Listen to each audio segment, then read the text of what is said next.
Hey, today I am joined by Jiten Kothari, who recently participated in the Paris Olympics. Carl is 26 years old, and we are going to be having a conversation about his journey to stardom in the Paris Olympics. Carl, good morning to you. How are you? Morning. I'm very well, thank you. How about yourself? Yeah, really good. I'm very excited to meet you. Just as we were speaking earlier off camera, we learnt that we are related, and I'm sure lots of people have become, out the woodworks and come forward to say they're related to you since you've been in the limelight. So I'm going to be one of those ones. So as you know, that my wife Panna and grandmother Ganda Ben Mehta was related to your great grandmother Sushila Ben Kothari. So it's okay. You don't have to call me Fua. You can call me Bunty. No problem. Okay. So look, in the world, correct me if I'm wrong with any of these stats that I've got. Currently, you're in the top five men's single divers in the world. Is that correct? Well, I was until the Olympics, until the Olympic final. So I So would tell me say, what happened in the Olympic final. so in the final I finished 11th. So I'd have to take that's the most recent So one. So I'd 11th have and to take that 11th in the ranking. world. Yeah. So you got the best of the best diving, and you came 11th. I mean that to me is applaudable. Absolutely amazing achievement. You should really be proud of that. And I can't wait for 2028 when you actually get one of those three medals. Hopefully, it'll be gold. Yeah, I hope so. Fingers Good, crossed. good, good.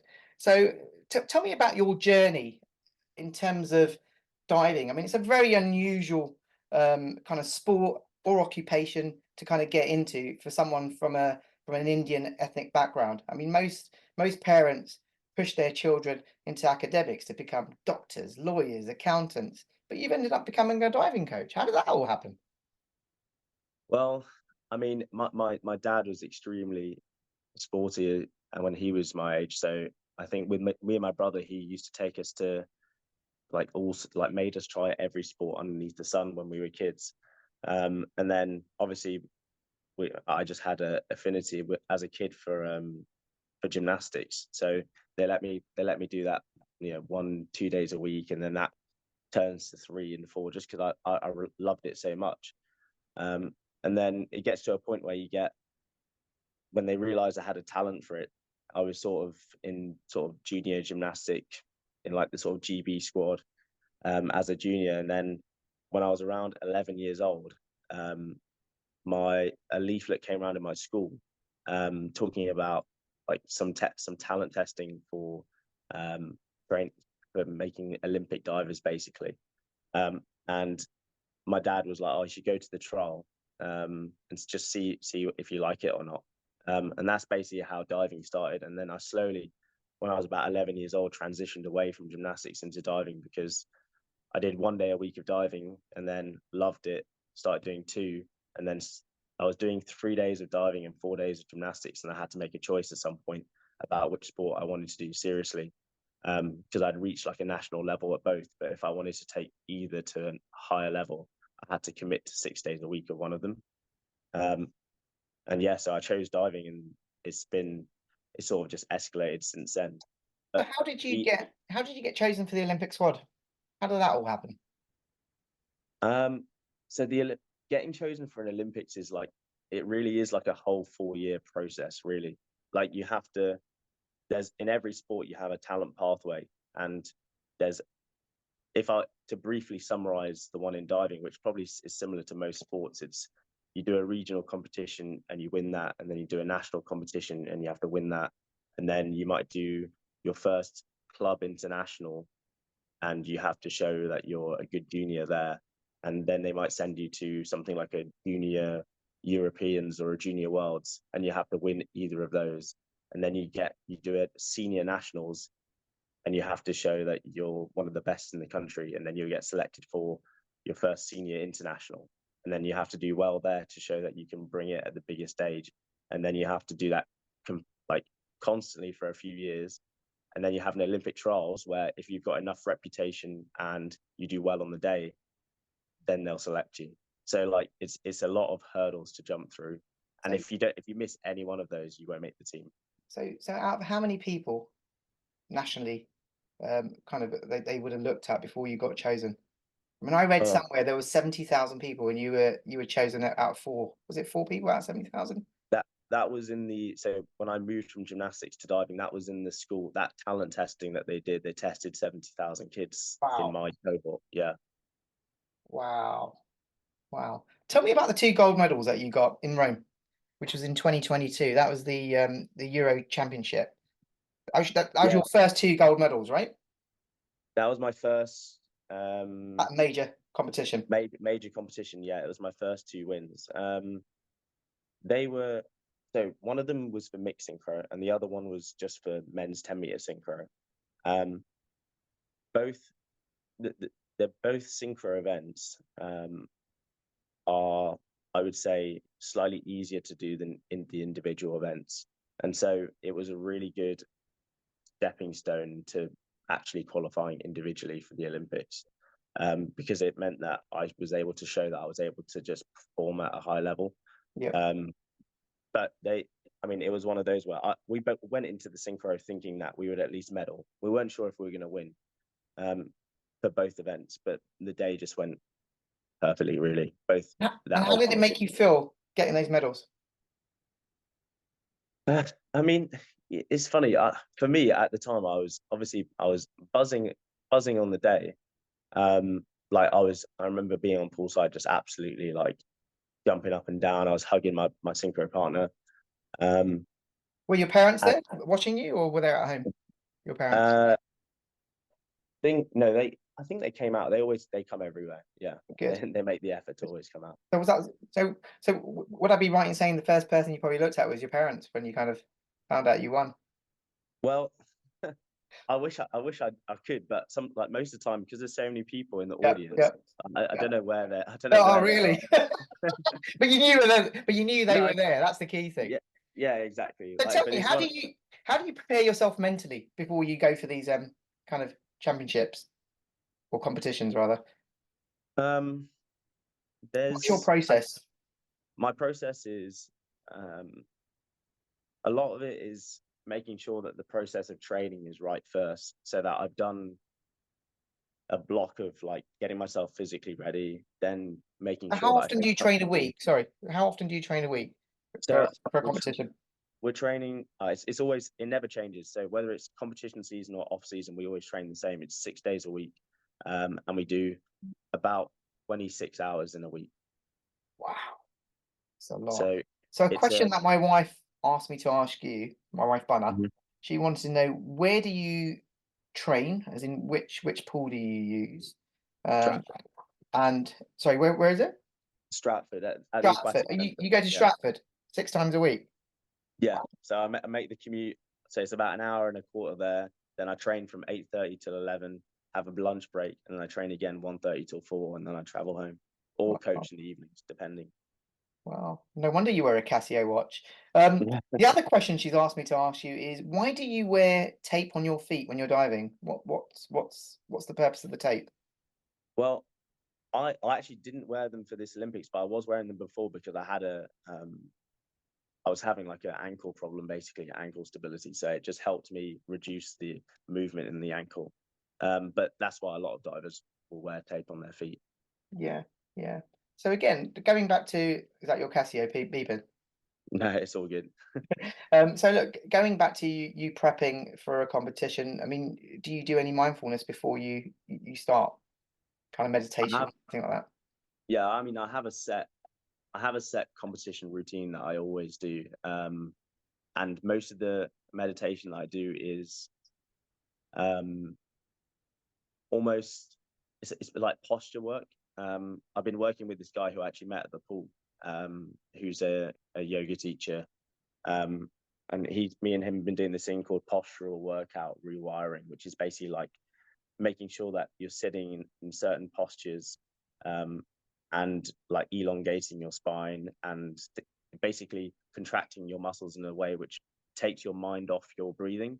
Because Yeah, I used to try and just regulate breath, but the problem is when you've got nerves in your nervous system, or if you have that adrenaline that's coursing through you, just trying to think about breathing sometimes can perpetuate the problem rather than making you calm, because you just start hyperventilating or you're contracting muscles. You're not actually relaxed underneath it all. So focusing on something like posture, and clearing your mind and thinking about different feelings while you're doing that is a good way to just like reset before each dive. Yeah, right. Another thing I want to ask you about is you went to LSE and Yeah, you got a fantastic degree in economics and political studies, right? yeah, economics and geography. Oh, sorry, yeah. So I mean, come on, LSE is a fantastic university. So you've obviously studied hard at school to get to that point. How on earth did you manage diving and your academic success at LSE? It's mind-boggling. So how has that happened? I mean, were your parents kind of very, very much kind of encouraging you, look, have a backup, if diving doesn't work out, you've got a good education, or were you just naturally, like your cousins, for example, Moet, who's extremely bright, my number one nephew, I have to mention him today. So, is it because, that obviously, you thought, well, I'm not sure whether diving is going to be a career, so let me pursue academics, or were you just naturally bright? What's the story behind Um, that? I guess there's probably like a few parts at play, which is one, like my parents were always Which one nagged you the um, most? Which oh, one nagged you the definitely dad, most, mum or dad? definitely, no, definitely dad.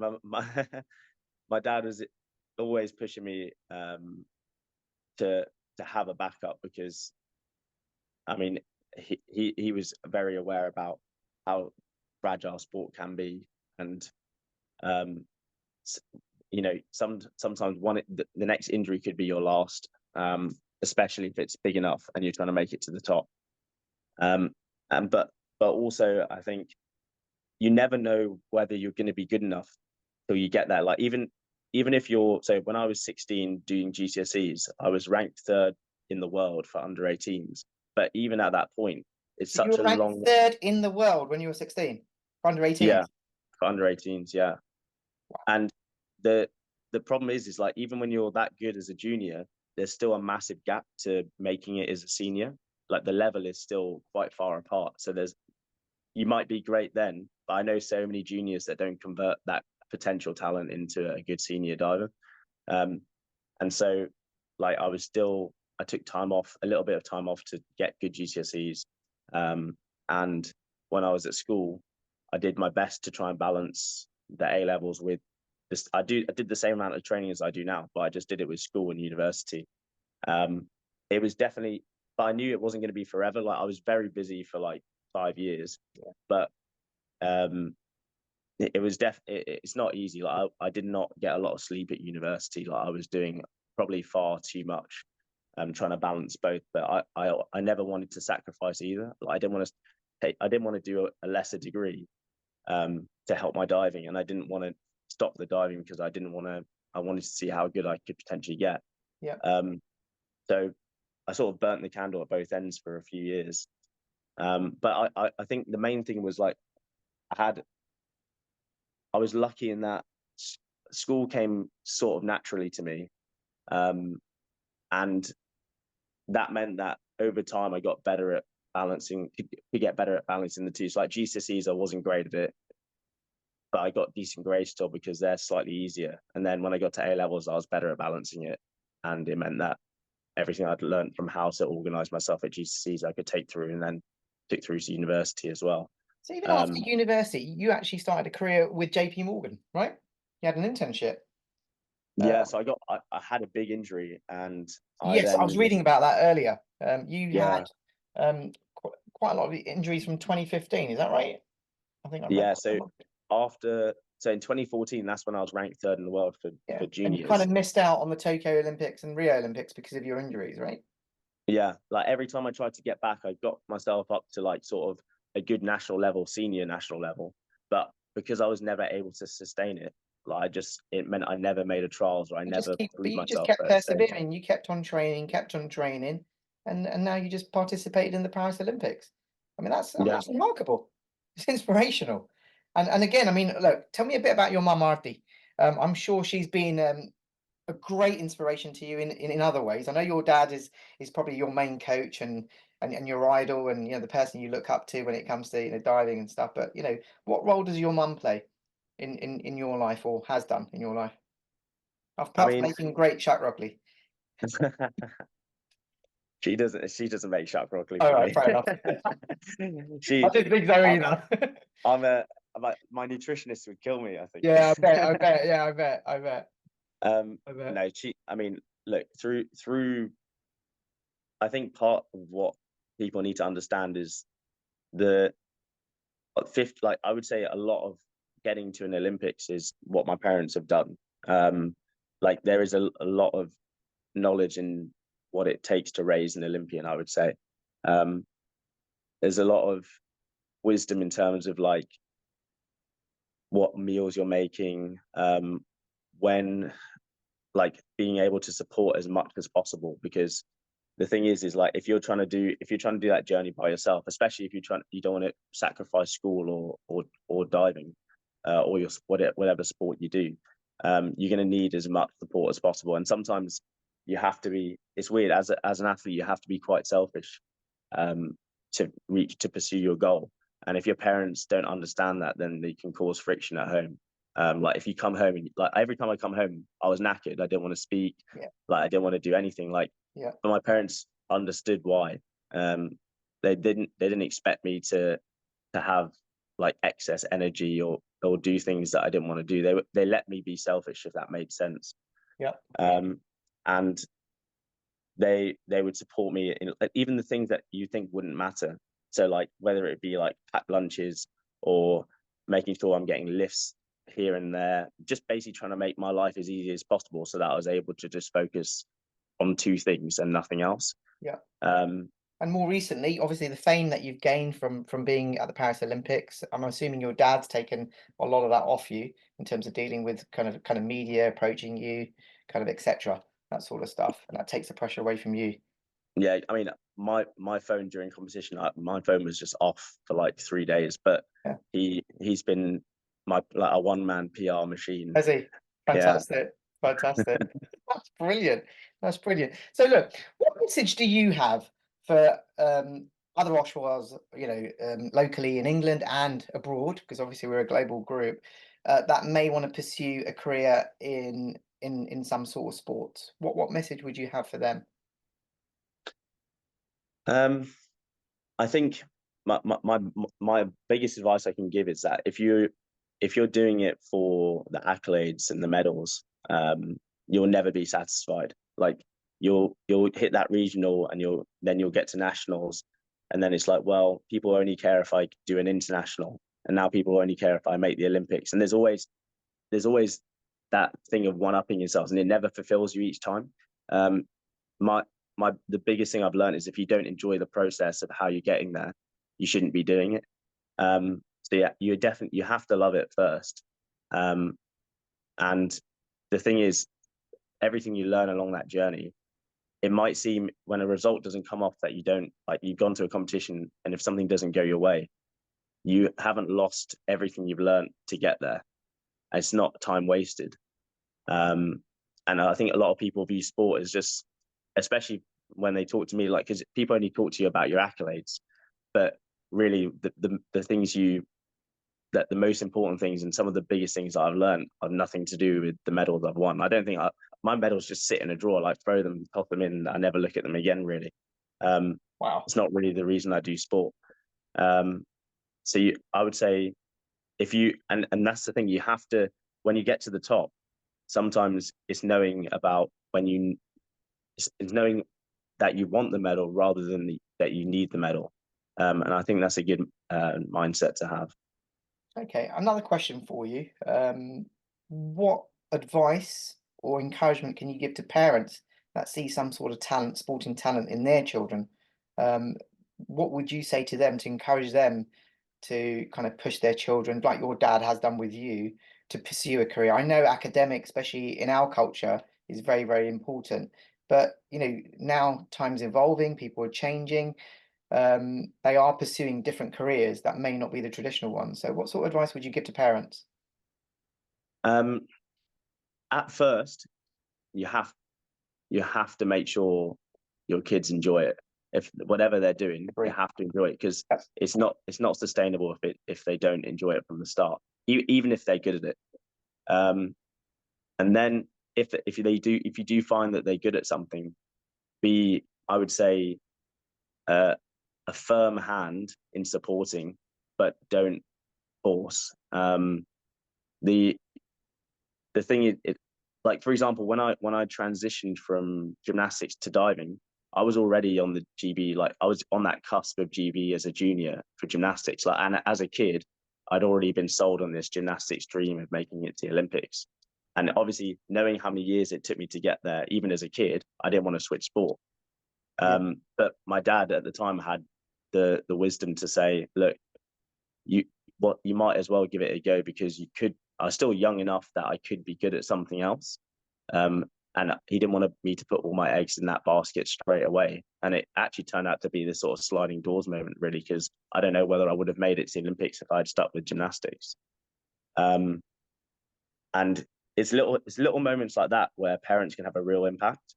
And I would say, past that point, it's really about making sure, I mean, there's so many things that athletes have to deal with that parents need to be knowledgeable about, like how you come back up. Diet is a big thing in our culture, right? So obviously, if you're training to do something, diet can be very different to what we're used to, and it can be a bit frowned upon. But it's one of those things that helps you kind of succeed in your field. So it's very important. Just on another note, tell me a little bit about your brother Chris, who I've kind of heard through the grapevine, is an amazing climber. Yeah, no, I go this way and he goes that way. That's the deal. I love that. So How old is Chris? he's 20 this year. So finishing Yeah. university or towards the end? He's second year. So Second. he's doing a placement year this year. Okay. Yeah. Great. And so he does. Is it bouldering?